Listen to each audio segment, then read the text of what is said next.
We live? Morning. Happy Tuesday. This is August 6th. Tuesday, August 6th, 2024. Welcome to Ty Sports Picks 24. Again, Ty Sports Picks 24. Okay, man, what is it's the phone. I'm looking. Yeah, okay. All right, so we're gonna start off with the picks really quick, and then we're gonna get to the topic of the day. Calm down, Miami Hurricanes fans. We got a lot of excited fans. Some guys are overexcited. Some guys are excited for the good, right reasons, but we're gonna get to that. Okay, so now with the MLB picks for today, these are all money line. It was kind of tricky yesterday, but we're gonna win big today. We got the Arizona Diamondbacks money line. We got the San Diego Padres money line. Then we have the San Francisco Giants money line, Minnesota Twins money line, New York Yankees money line, Baltimore Orioles money line, the Oakland A's money line, and then finally we have the Boston Red Sox. So you want to lock those in. Since it's 8 picks, I would split them up maybe into threes and the two, or maybe into 2 fours. I figure, the less teams on one ticket, the more likelihood that you have to hit, or maybe you do some singles, But let's have a great day, a money-making day. But let's get to the topics. Okay, on Athlon Sports, Miami Hurricanes commit Gavin Nix. He's like a top 10 linebacker in the country going to IMG Academy. He had a lot of good things to say about Coach D. Nick, which is the linebacker coach. He's looking very forward. He can't wait to join the program. He committed, I believe, in last month in the month of July. He's a big-time recruit, a great leader. A lot of people say he reminds them of Jonathan Vilma. He should be college ready, even though they have a stacked linebacker room. So that's a great thing for the Hurricanes. And also, if you didn't know, Cam Ward last week was picked to be the ACC Player of the Year, preseason Player of the Year. So it's one thing to get it after the season's over, but to get your respect coming in, that shows you how much they respect Cam Ward, the Miami Hurricanes quarterback that transferred in from Washington State by way of Incarnate Ward. So he was an all-star in FCS level, which is like Division II or 1AA back in the day for you older ladies and gentlemen. He broke every record and was up for like the top player in the country and as a redshirt freshman because he had the COVID year. Then in 22 and 23, he did excellent things, throwing for like over 3,000 yards, almost 4,000 yards last year. He had like 3,700 at Washington State. So he's big time for Miami, and he's getting a lot of respect. Miami actually has, I believe, the most preseason all ACC first team players with their kicker, Borregales, with Rumi Bain, which is a true sophomore. They had Xavier Restrepo, and the other one slips my mind. I believe Inez Cooper, maybe. No,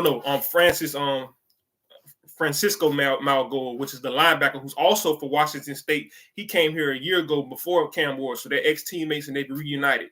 And there's a lot of reunited teammates on Miami Hurricanes. Also, Daryl Porter, which is the stepson, I believe, of Marvin Jones, the NFL Hall of Famer. Well, not Hall of Famer, but the Florida State Hall of Famer, I guess. But he's a big-time NFL player. He has a brother that's at Florida State, Marvin Jones Jr., but both of those guys are big-time talents that'll be in the pros one day. But Daryl Porter actually was a teammate with Sam Brown at West Virginia. He came directly to Miami. Sam Brown stopped at Houston for 2 years, and now he's reunited with Shannon Dawson, the offensive coordinator, and he's reunited with Daryl Porter. They were actually ex-roommates. They go against each other in one-on-ones all the time. So they got a nice bond. So it's good to see bonds on the Hurricanes team. But I will say one thing. Let's address the topic. Calm down, Miami Hurricanes fans. I like to get in the chat rooms. I was on Canes Insight speaking to some fans that were really, really excited, and they were saying how they want to see Florida State get blown out against Georgia Tech. And the guys kind of wanted to curse me out. Some people agree with me, but one in particular guy was disagreeing with me, saying, F you, and I don't care about going to the playoffs. I just want to beat Florida State. I understand you guys hate Florida State. But, I'm a Florida guy, all the state of Florida, and also SEC because I went to SEC school, but definitely Miami. But if we just saw Florida State 13-0 get X'd out of the playoff, and also we know that the ACC has a bad perception, main word, because they went 7-5 against the SEC last year, so they had a winning record against the SEC. And I'm an SEC guy, even though I'm a Florida guy, but I'm just telling you the truth.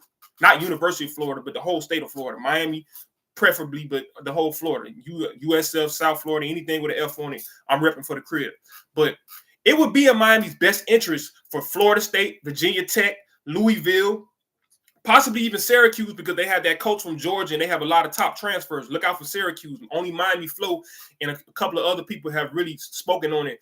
Syracuse is a team to look out for, and Syracuse has a long history, like Boston College, giving Miami a hard time at the end of seasons. If you don't know, do your homework. That's how you know I'm a real Miami fan, OG from the 90s. I know about those old Donovan McNabb and Marvin Harrison, the White Freeney Syracuse teams. The names go on. Don't sleep on Syracuse. This is not your Syracuse. This is your mom and dad Syracuse. They remember, So it's a couple of games that you think you can look over that you can't look over, but they can be beneficial, because what makes the SEC the SEC, if you know, like I know, it's because you're playing against tough teams. You want to have your opponents be 2-loss teams, 3-loss teams, 1-loss teams at the end of the year. That way you can show your resume to the college football committee. And this isn't the BCS days where they're punching numbers into a computer. Because I gave a suggestion in the chat room the other day, I believe with Coach Hayes or Streeter, where I was saying maybe they should go back to the BCS.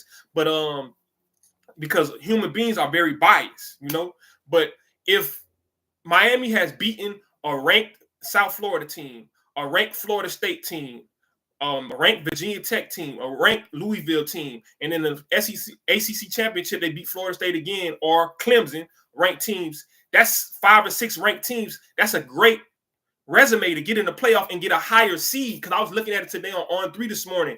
It's not just about getting in the playoff. You have to get the right seed, because there's attrition. You don't want to get injuries and get banged up, because that's another thing with the SEC. You don't want to have to play Ohio State first round, Alabama second round, then you got Oregon third round. You would love to get a higher seed where even if you're in the first round, you're the 5th seed and you're playing Liberty or you're playing South Florida again.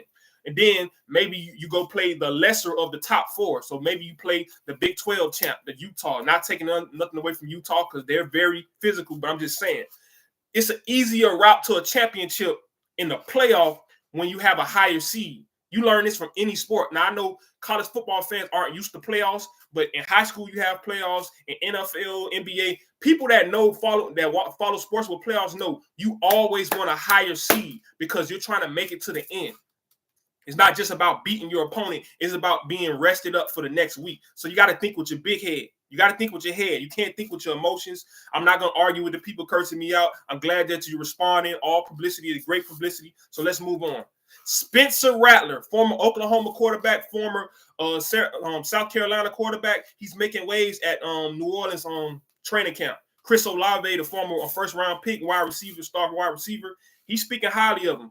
I know they have Derek Carr, but, he's been a journeyman lately. So if they see something in Spencer Rattler, it wouldn't be surprising if they kind of move that rookie into a role of starting or maybe preparing either this year or next year if he continues. But we'll see how he does in the preseason.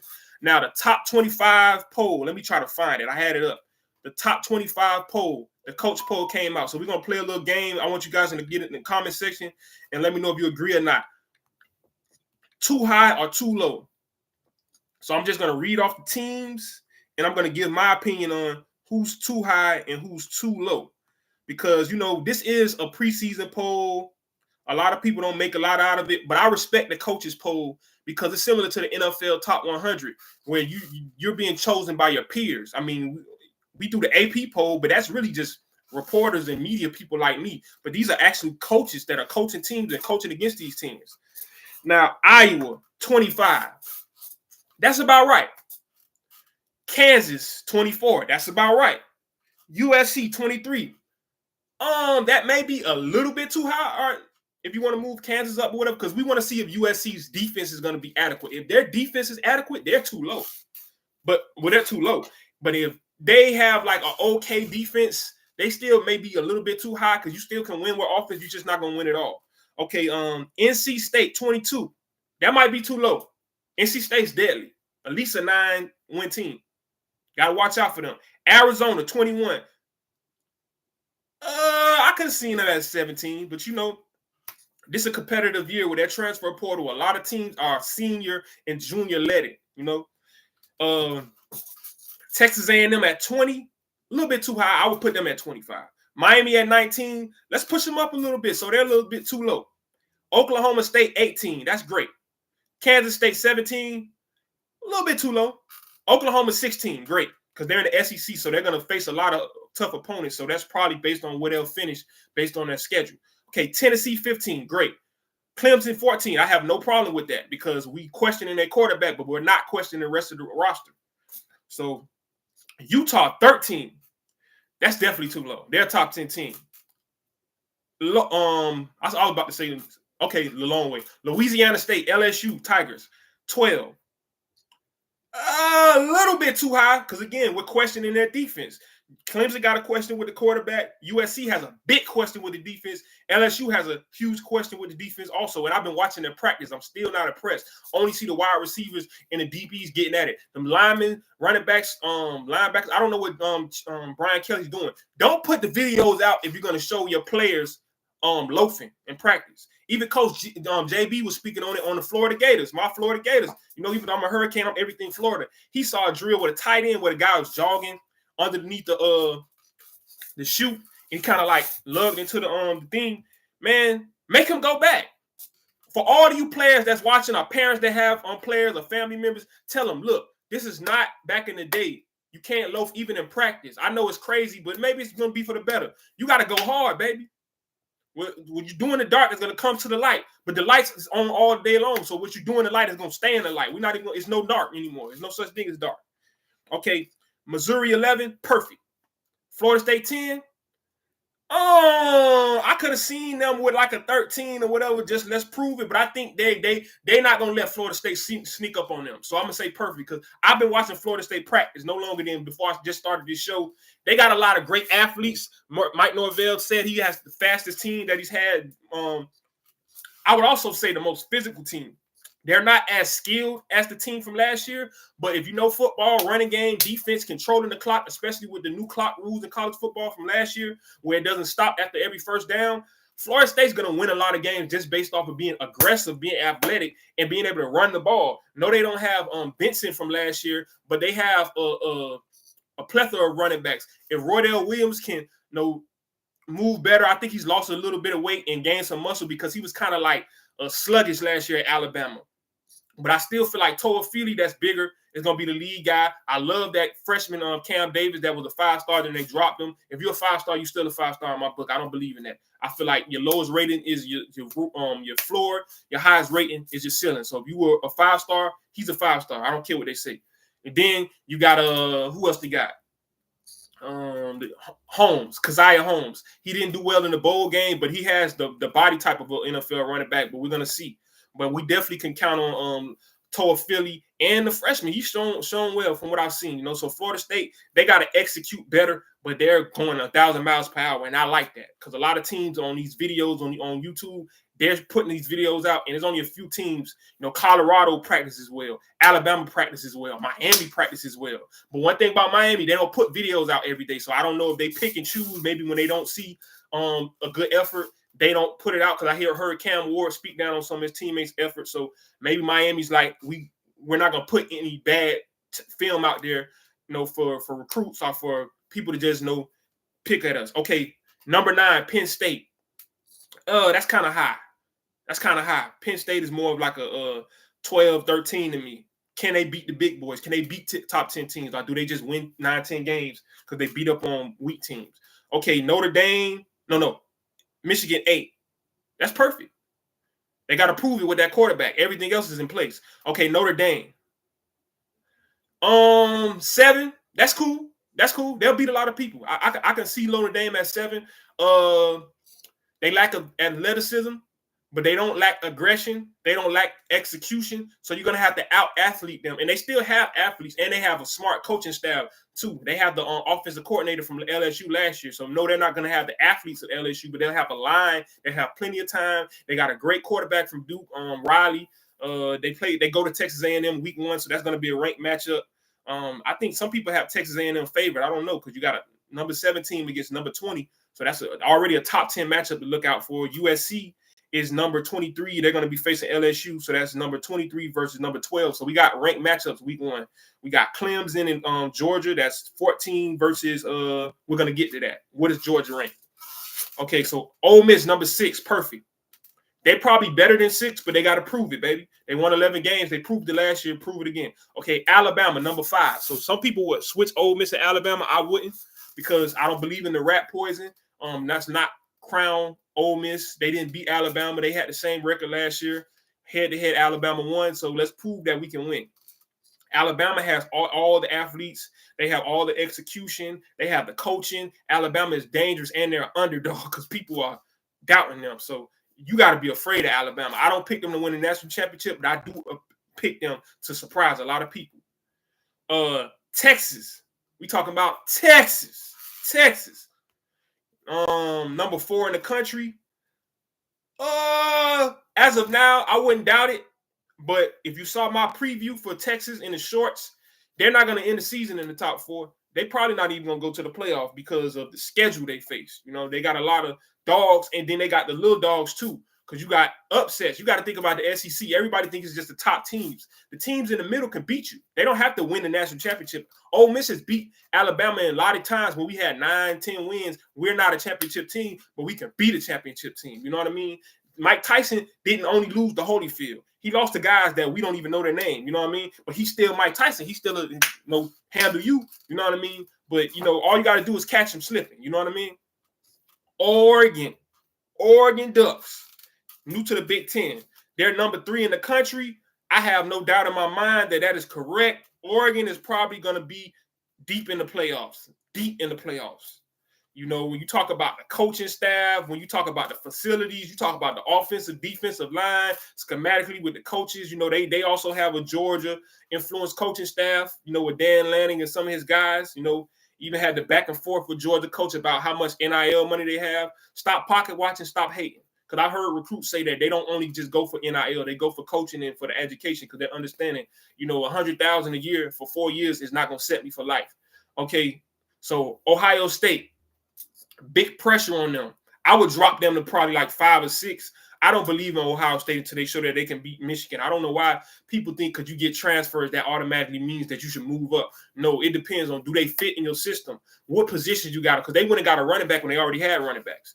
I didn't understand that. Then they went and got a quarterback that doesn't really fit their system, but they went and got Chip Kelly, and he uses running quarterback. So we'll see. But then what happens to the wide receivers they have? And then they're dependent on the freshman Jeremiah Smith. A lot of people don't know if Ohio State doesn't do well and the fans start, being critical, will he hop in the portal and come home to Miami? He almost went to Miami on signing day. Then we got Georgia. So Oregon is correct. Ohio State, I think, is too high. Georgia, number 1. Perfect. I heard somebody say the same thing I said in their preview. Even if they go 9-3, they're going to the playoffs. One, because of their schedule, just like Florida has a hard schedule, Georgia has a hard schedule. So even with the losses they'll take, the win's going to be so powerful. And then the perception. And then when you lose, but you're already at 1, you're gonna drop only so low. See, if you're unranked and you lose, or you rank low and you lose, you drop. And you might drop out of the top 25. But if you already won, you drop to 10. Then you lose again, you might drop to 17. Then you might win. Then you up to 12, you up to 9, 8, drop 1, you back to 11. They're going to get in. Georgia's going to get in. So tell me if I'm right. Tell me if I'm wrong. Let's get to some other topics. Okay, Jalen Hurts and Nick Sirianni, Philadelphia Eagles fly. They're riding on a golf cart together. I guess they made up from last year when they were falling out. So we'll see what it is. The NFL new kickoff rule. If you didn't see the preseason game last weekend, I'm not going to spoil it for you, but it's basically like the UFL. I want you to see it for yourself on Thursday night in the preseason games. You're going to be excited. Basically, not telling the whole thing, but basically the kicking team and the receiving team are lined up in front of each other, the blockers and the tacklers, and the kicker's way back, I guess, on the 35 on the other side, and then the returner is inside the 10. If the ball hits in the end zone, it's a touchback. The ball goes to the 30. If they catch it, then they possibly can return it. You know what I mean? Because it's not a lot of that free running space where they can just get around the blocker. So see a lot of big returns happening this year. And my question is it too late for college football to change to the NFL new kicking rule or the UFL kicking rule? Because they're not slick. See, with the old XFL, the NFL would steal certain stuff. That's where they got instant replay from, if you don't know, and a lot of different things. So the NFL is stealing a lot of things from the minor leagues, but they're working it in conjunction with each other. Okay, more fans. Okay, yeah. I'm sorry, I was looking at my notes. Okay, so yeah, a 12-team playoff. How many teams from each conference are you comfortable with? Again, I'm an SEC guy, but I would be more comfortable with maybe like 4 out of the SEC, maybe 3 out of the Big Ten, and 3 out of every other conference. But I don't want a conference that's full of. I don't want a playoff that's full of a bunch of teams that we all already saw play each other. I don't want to see 2 and 3, 4 rematches. I believe every conference winner gets in. I think most runner-ups should get in unless you got blowed out in the conference championship game. And then the 3rd or 4th runner-up, depending on how high they rank. But I don't want to see 5 SEC teams in the playoff. That's not a playoff. That's the SEC Invitational, and that's boring to watch. We just saw them in the regular season. That takes away from the regular season. Like they were saying on 3, it'll be a lot more interesting, and you'll get a lot more eyes for ESPN and Fox as far as TV because they have to broadcast all these games. If you know that all the SEC teams are going to the playoffs, you're not going to watch the Big 12. You're not going to watch the ACC. You're not going to watch the Big 10. But if you know the top teams from every conference are going, just like the NFL, that's why everybody watches the NFL. You watch the AFC, NFC East, AFC West, because all of these teams have a chance to get in there. And believe it or not, you can say, oh, they're not going to win. TCU beat Michigan and went to the national championship. Everybody dogged TCU 2022. Yeah, they lost to Georgia, but guess what? They beat that Michigan team that beat that Ohio State team that almost beat Georgia. So it's matchups. Don't think because this team loses to this team, they won't beat you. That's people that don't know football. It's all about matchups. I can beat you with speed and I'll lose to you because you got speed. So it's not a good matchup. You know what I mean? So I want to see some Big 12 teams in the playoffs, multiple. I want to see some ACC teams in the playoff. It's still going to be majority Notre Dame plus 3 or 4 SEC, maybe 3 Big 10 teams, And that's another thing. Why join these conferences and then complain about not getting the playoff? Then maybe you should stay in your conference. USC, UCLA, Florida State, Clemson trying to hop the other conferences because that's what's going to happen. Because Arkansas was a power, Nebraska was a power, Missouri's doing all right. They're actually doing better in the SEC than the Big 12. But a lot of teams that were powerful schools, they get into these big conferences, chasing money, and now they can't get in the playoff. Same thing with basketball with the NCAA tournament because they're only going to let so many teams from one conference because that's boring. We want to see parity. We want to see people from the West, from the East, from the South because it gives us something to argue about in the barbershops and the beauty parlors. Even the women arguing about it because they got sons playing. But you don't want to see the same teams playing over and over again. But I'm going to let you guys, think about that topic. Okay, Malik Neighbors. There was a big fight, just like I told you with Kamani McClain and Jordan Seaton. I'm not encouraging violence, but this is a violent sport. It just has to be controlled. Adults have to step in. But, they got high school wrestling. They got organized boxing. Put your kids in some taekwondo. You should not send an 18-year-old male or even female in this world out to college and they don't know how to defend themselves. Don't ever be a bully. I'm against bullying, but you can't make your child sheep for the wolves of the world because police only come afterwards. You got to be able to back people up off you because the Giants and the Colts had a big fight, and apparently they were insinuating it may have been because of the rookie Malik Neighbors that was drafted, the second drafted receiver out of LSU, second highest drafted receiver in the first round. He caught 9 of 9 passes to him in practice, and a lot of the Lion players were embarrassed because people are saying the Giants are going to suck. I had my cousin at the family reunion this weekend, arguing with her husband, saying the Giants are going to suck, and I told her, no, cuz, I got to tell you the truth. The Giants are not going to be a playoff team, but they're not going to be sorry. They're going to win about 8 games this year. They're going to upset a lot of people. I hope they don't upset my Cowboys, but they have the new Odell Beckham, Malik Neighbors. LSU is wide receiver university, man. Odell from the Thomas kid that came out with Malik Neighbors. So you got Jarvis Landry. He's been trying out for every NFL team that'll try him out. The Dolphins need to bring him back. We need him. He fits Waddle and Hill and Odell Beckham. And plus, I think it would lift up Odell Beckham's spirits. Bring him back. He's an ex-Dolphin now. Stop holding grudges. We need Jarvis Landry. Return game. He can play. He still can play. Daniel Jones, the Giants quarterback, even hopped in the fight. A lot of people were like, we don't need to lose you. Stay out of the fight. But, can he really throw? So, no. He could throw hands. I don't know if he could throw passes. No shot, because I can't throw neither. Okay, what else? Okay, I was reading up on Athlon again. Athlon, I'm shouting you guys out. Send me a sponsor or something. They were talking about Dylan Gabriel's injury history going back to UCF and also at Oklahoma, a lot of head injuries, and a lot of bad offensive lines. He has a great offensive line at Oregon, but they were talking about what's the backup plans. They got some freshmen out there. They got Dante Moore, that's, I believe, a sophomore now. He wanted the red shirt, but I don't know if he can.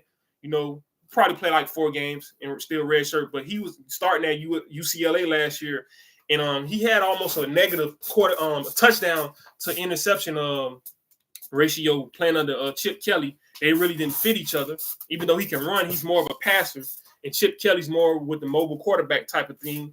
And basically, they're saying he could be a great backup plan, but he may not sit the whole year based on Dylan Gabriel's injury history. And also, Oregon's had a lot of great seasons, particularly 2007. I was younger back then, but I remember that where Dennis Dixon had them ranked number 2 in the country, and then he got hurt against Arizona State and tried to play with the injury against Arizona and ended up messing up his knee in like 3 or 4 places, and with a knee brace on. It actually ended up ruining his NFL career too. He played for the Pittsburgh Steelers, but he never was the same. I wish he would have known it would have happened in 2012 back with Adrian Peterson. With modern medicine, I was telling a lot of people, a lot of these career-ending injuries aren't career-ending anymore.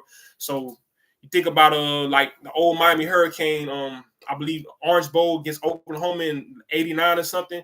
They had a running back, Melvin Bratton. It ruined his NFL career, the knee injury. So a lot of guys know if they were born in this time, they would have NIL, and they would also have way better doctors. So for you young guys out here and for you parents, you got to thank God, thank whoever you pray to, that we're living in a great time for football. I heard people on 3 say that this might be the greatest football season ever because the NFL is getting more exciting because we're getting new coaches, younger quarterbacks, different schemes coming from college, but also with the college football, this is going to be the first real playoff, 12 teams. They're actually expanding to 14 teams like the NFL model in 2027 maybe. But 12 teams, that's the old NFL model. It used to be 6 out of the AFC, 6 out of the NFC. So we're like the old NFL, in this new college football. But that's basically my show for the day. I'm glad you guys joined me. Put those picks in, split them up. Let's do some 2 picks, some 3 picks, or 2 4 picks. Yeah, but let's get this money, and thank you guys for joining me. I'm out.